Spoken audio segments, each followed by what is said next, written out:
Hey guys, Thomas here, and today we're actually at a model aircraft club with Hobby King. Hey, there's some familiar faces here. What's going on, guys? James with Hobby King. I film our YouTube channel videos, a lot of them anyway. This is Toby.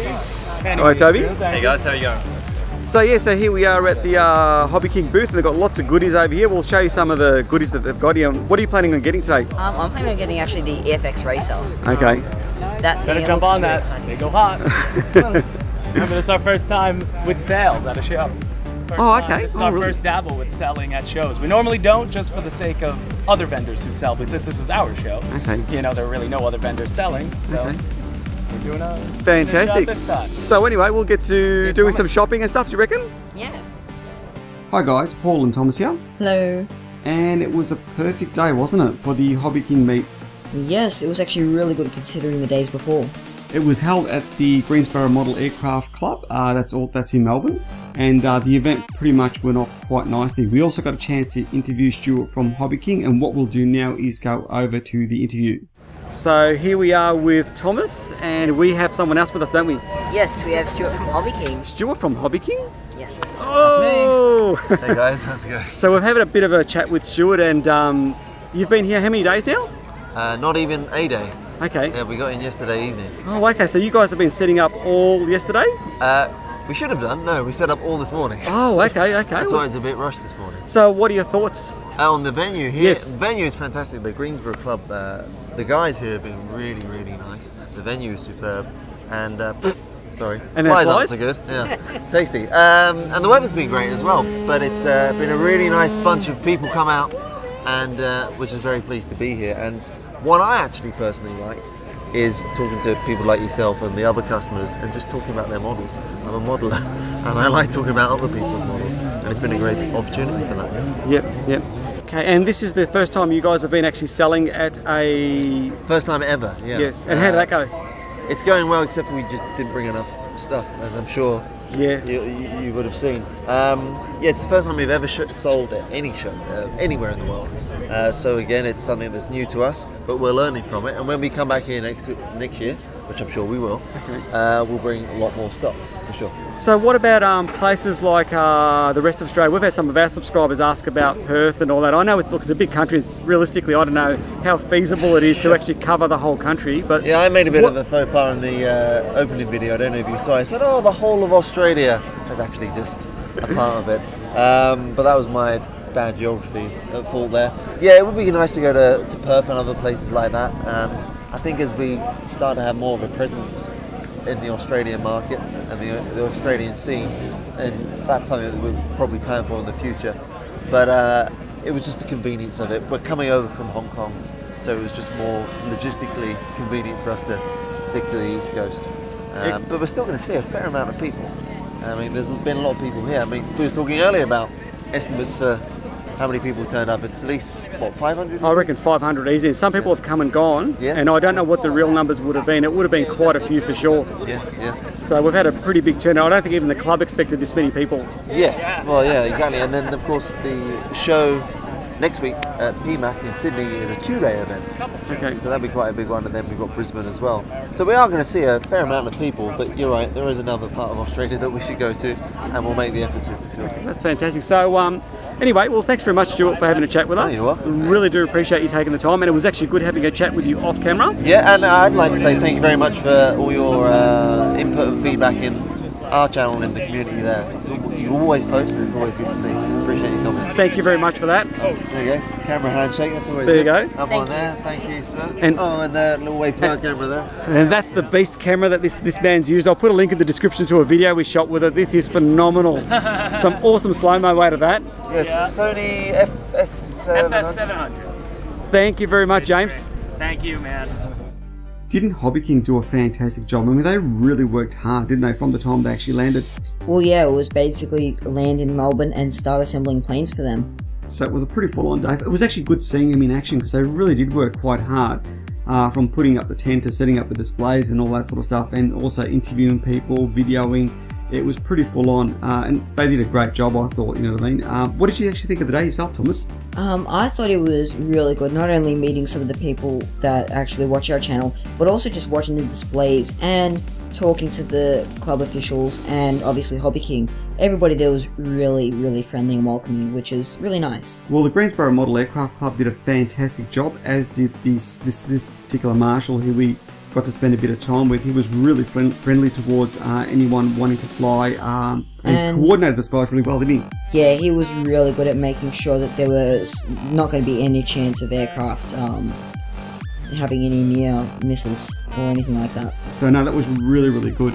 So the officials, Graeme Anderson, who's the club secretary, he was fantastic. He also made Thomas and myself feel very welcome. So a really big thumbs up to the club in general, because everything from managing the catering and just looking after people in general, parking and all that sort of stuff, they did a fantastic job. It's come out well, isn't it? Oh my god, I can't get over that. How does she fly? Like a dog. Oh really? Okay, okay. It's a bit of a handful. Okay. And you got to fly it fast because. So you can't fly slow. Nah. Okay. It's still pretty bad. Okay. Catalina. Alright, he's on water, mate. It's alright. Come over. Get in the pilot. Got 35 ampere Cs in it, upgraded them. You've been straight over to Hobby King to upgrade, have you? Put some plywood in the nose gear to scrunch them up a bit. Fix up the steering wheel. Okay, how's it going? Flies really well. Skull's nice. Lots of power. Can get it up sort of hovering almost there. Going, Emma. Overall, it's just an awesome aeroplane. I love it. And all in all, look, the day was pretty cool, wasn't it? I mean, we got to see so many different aircraft, didn't we? Yeah, it was really good seeing some of the aircraft. Personally, I liked watching the EFX Racer because I just bought one. I was actually surprised you were after. I didn't even know you wanted one of those. Well, I really liked the shape, and I did want something that was very much a performance aircraft that I could fly visual. Okay, and you got to actually see a few. Was it one of those? Was just one that flew, or was it more than one? I think it might have been a couple that were up. Okay. And they looked really fast. And it was funny because you were umming and ahhing about buying it, and then I think by the time you decided, it was probably just after 9 o'clock in the morning, wasn't it? Yeah, it was just after Hobby King finished setting up. That was down to the second last one. You got the second last one, didn't you? Yeah. I think if you'd waited like 2 more minutes, that would have been gone too. But look, all in all, look, the event went really, really well. We had an absolute blast. It was a lot of work, but it was great meeting people.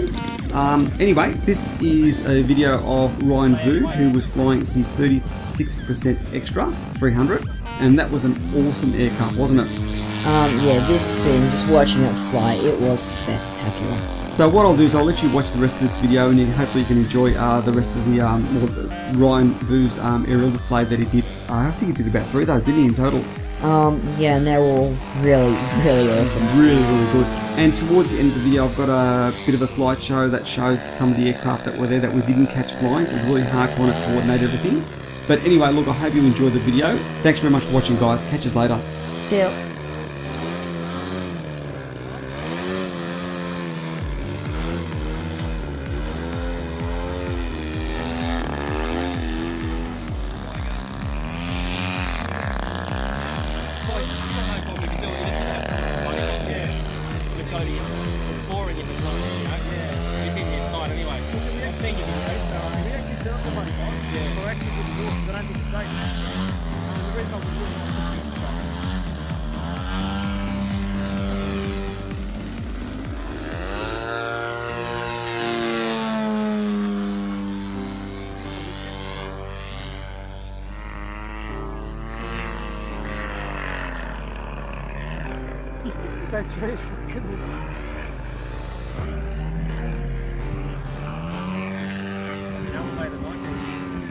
Coming down on the right there.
Perfect. Your name is Ryan, obviously? Ryan Bill, yeah. Yes, yes. Can you tell us a bit about this aircraft? So this aircraft is a 36% size of an extra 330 SC. Yep. It's made by a composite AIF, and I did a bit of modification to it. It's powered by a DLE 111 that's been modified to give it a little bit extra power, and it's run high-tech servo throughout, and Futaba radio for guidance.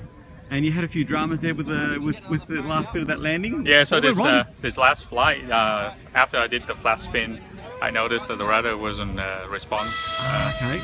So you were already aware of that stage? Yeah, so I knew that the rudder wasn't working correctly, so I slowed the plane right down and prevented it from getting flooded, and then just came around and made a landing. But once I landed, it's pretty evident that I had So that was a dead stick landing? I intentionally killed the engine because I wasn't sure how long the field was going to be, so I just want to make sure that it wasn't going to run off the end of the runway. So that was no steering either on the ground, obviously? Yeah, so that's why I was heading towards the fence a little bit, but it was pretty self-evident that once it landed, there was no rudder control. So well, you put it down beautifully. Fantastic job. I think we got a little bit of luck there, so that's good. Thanks very much, Ryan. Much appreciated, buddy. Cheers.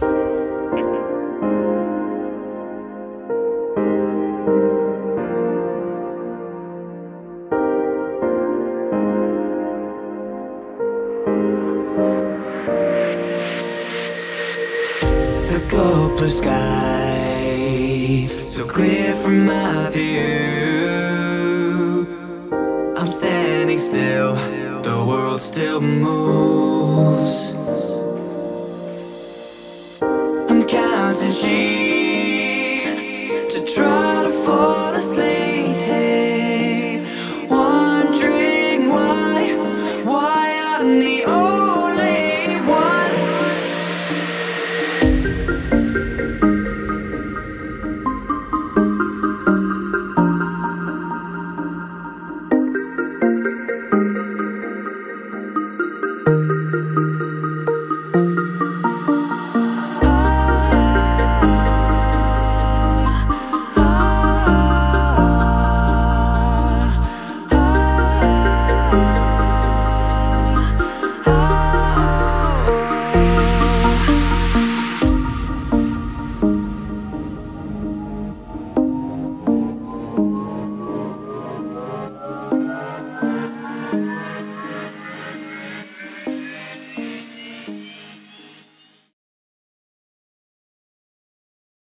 Where's he going?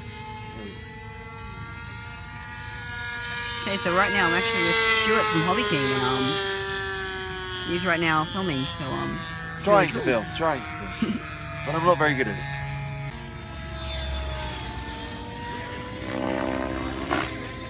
I was just right next to Stuart.